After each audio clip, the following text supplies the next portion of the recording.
இன்றே சப்ஸ்கிரைப் செய்து உங்கள் ஃபேவரட் ஷோகளை காணுங்கள். நீ செஞ்ச தப்புக்கு மன்னிப்பு கேட்கறத விட்டுட்ட, தப்ப மறைச்சிருக்க, பொய் சொல்லிருக்க. ஆக்சுவலி தப்பு என்னோடதான். நான் தான் உனக்கு உண்மையை சொல்ல கத்து கொடுக்கவே இல்லையே. உண்மையை சொல்றதுங்கிறது ஒரு பழக்கம் குஷி.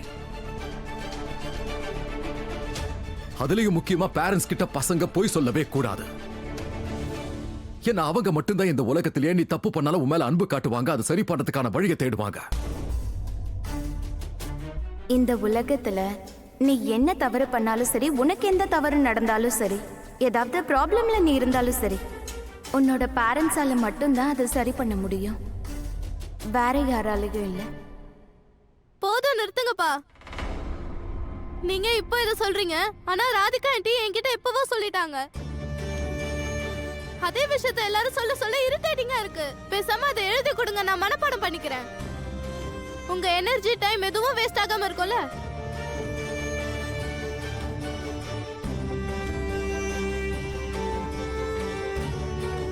நீ என்ன சொன்ன? இந்த விஷயத்த ராதிகா உன்கிட்ட சொன்னாங்களா?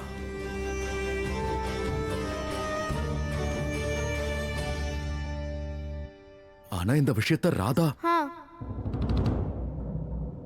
இந்த விஷயத்த அடிக்கடி சொல்லுவா. இது ரொம்ப காமனான விஷயம் தானே. இது ஒன்னும் ராக்கெட் சயின்ஸ் எல்லாம் கிடையாது, ஞாபகம் இல்லாம இருக்கிறதுக்கு. இன்ஃபேக்ட் எல்லா பெரியவங்களும் இதான் சொல்லுவாங்க, பொய் சொல்லக்கூடாது, பேரண்ட்ஸ் கிட்ட எதுவும் மறைக்க கூடாது. போதும், நிறுத்துங்க. எனக்கு ராதா சொல்றத கேட்க வேணாம், அந்த ஆன்ட்டி சொல்றதும் வேண்டாம்.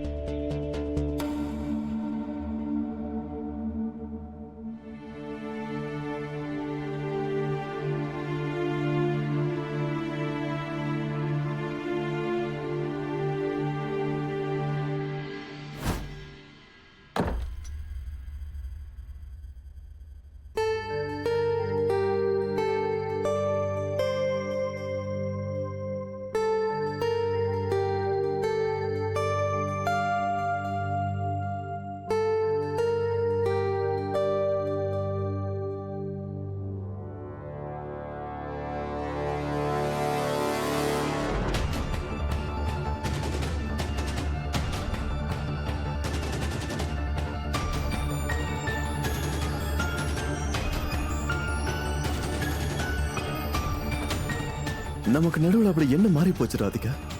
என்கிட்ட போய் சொல்ற அளவுக்கு வந்துட்டல நீ. ஏன் ராதிகா என்கிட்டயே போய் சொல்ற? ஆனா ஏன் இப்போ நீ என்கிட்ட போய் சொல்ல வேண்டிய அவசியம் என்ன இருக்கு? ஏன் ராதிகா, உனக்காக நான் என்ன செய்யலன்னு சொல்லு.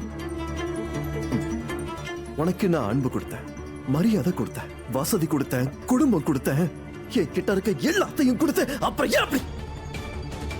என்னோட குடும்பம் இந்த உலகத்திலேயே அளவுக்கு அதிகமா உன்னை பாதுகாக்குது. உன்னை தலை மேல தூக்கி வச்சுக்கிட்டு ஆடுறாங்க, உன்னை கண்ணுக்குள்ள வச்சு பாத்துக்கிறாங்க. நீ ஒரு வார்த்தை சொன்னா, நீ என்ன சொன்னாலும் எப்ப சொன்னாலும் எதை சொன்னாலும் அதை உன் கால் அடியில் வைக்கிறமே. அப்புறம் ஏன் எதுக்காக நீ என்கிட்ட போய் சொல்லணும்? நான் உன்கிட்ட அப்படி என்ன கேட்டேன்? காதல் தானே, உன் பாசத்தை கேட்டேன், உன்கிட்ட இருந்து ஒரு துணையை தானே கேட்டேன், வேற என்ன கேட்டேன்? ஆனா நீ என்னடா என்கிட்ட போய் சொல்ற, உண்மையை மறைக்கிற. நீ என்ன நினைச்சிட்டு இருக்குன்னு தெரியல. என்னால உன்னை புரிஞ்சுக்க முடியாதுன்னு நினைக்கிறியா? உனக்கு தலை வலிக்குது, நீ என்கிட்ட போய் சொல்ற. என் கண்ணுல நாங்க அந்த மாத்திரையை பார்த்தேன்.